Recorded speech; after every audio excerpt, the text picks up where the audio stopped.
तमाम पेरेंट्स और sir Ansar, sir Abid और बाकी जितने मेहमान हैं उन सबको, और बिलखसूस ये महफिल जो आज जिसके लिए सजाई गई है यानी वानिया नूर और उनके पेरेंट्स, उन सबको मैं दिल की गहराई से मुबारकबाद देता हूँ। बात यह है कि औरंगी टाउन टैलेंट से भरा हुआ है, लेकिन पिछले 2 दिहाई में हम देखते हैं कि पोजीशन शहर में किसी बड़े प्राइवेट स्कूलों का ऐसा लगता था कि जैसे उनको विरासत में मिल गई है, और बावजूद इसके कि बेहतरीन तालीम, बेहतरीन टैलेंट के पोजीशन बच्चों की नहीं आ पा रही थी औरंगी टाउन की, जबकि औरंगी टाउन से सुबह कराची यूनिवर्सिटी की बसें, डाउ मेडिकल की बसें, सिंध मेडिकल की बसें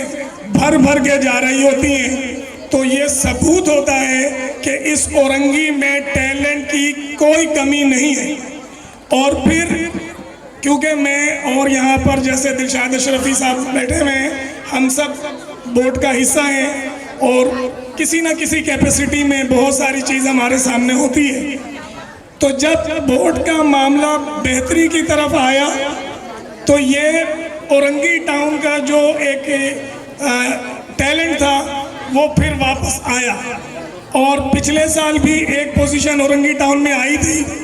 और इस साल सेकंड पोजीशन माशाल्लाह पायनियर की बच्ची वानिया नूर ने ले लिया।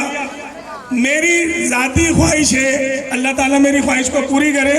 कि फर्स्ट, सेकंड, थर्ड तीनों पोजीशन औरंगी की आए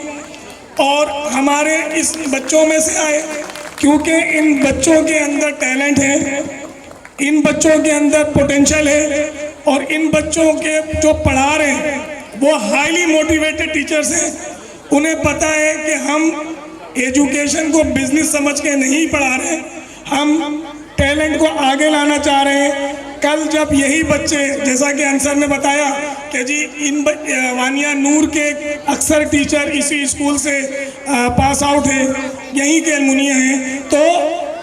हम चाहते हैं कि आगे जहाँ जहाँ भी नज़र आए ना,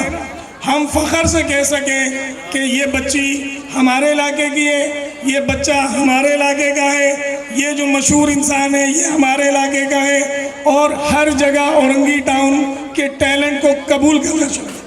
तो हमारी दुआ है कि अल्लाह ताला पायनियर को इसी तरह मज़ीद इज़्ज़त दे। अल्लाह करे कि अगले साल हम इस स्टेज पे आपके फर्स्ट पोजीशन की वजह से खड़े हों, और इसी तरह औरंगी के सारे बच्चों को कामयाबी दे। Thank you.